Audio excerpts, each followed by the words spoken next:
It's a common sight this winter, water mains bursting with the changing temperatures. But it's not just the freezing weather that's to blame. All across the country, the network of pipes and pumps that bring water in and out of our homes and businesses is literally crumbling, falling apart.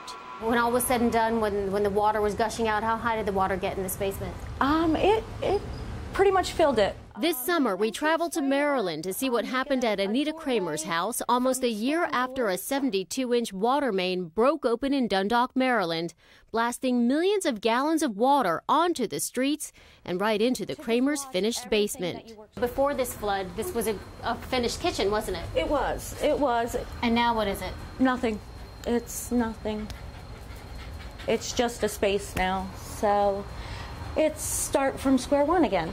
It's right here underneath this street where the 6-foot water main broke here in Dundalk, unleashing a flood of water. The pipe looked a lot like this, seems pretty sturdy, but over time it became very fragile.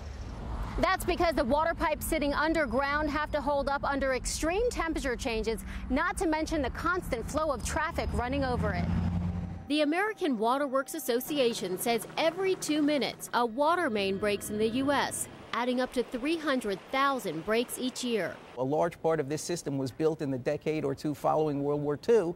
Now it's time to replace that system, and we've got to make those investments or we'll suffer the consequences. And the consequences can be severe. Just look at what happened in Potomac, Maryland. The flow of water from a broken pipe became so fierce, people had to be rescued by helicopter. In Philadelphia, a water main break filled streets with water and flooded cars and homes. Los Angeles, water from a broken pipe forced people out of their homes and flooded famous Ventura Boulevard.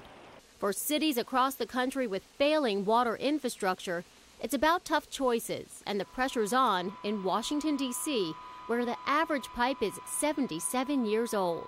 We absolutely have an infrastructure crisis. George Hawkins, the head of D.C. Water, talks to us from one of Washington, D.C.'s 5 water pumping stations. He says it's not about just patching holes. Many of the pipes should be replaced altogether. We have aging systems, they are breaking down, and we can't keep up with the repairs, and the disruptions that are caused when we have a problem are becoming more significant. The American Water Works Association estimated that the cost to repair and replace the country's drinking water infrastructure over the next 3 decades will exceed $250 billion.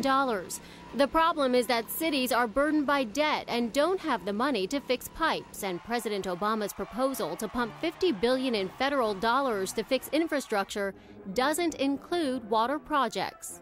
You can't have jobs, you can't have businesses, you can't have hotels, homes, if this infrastructure isn't in place.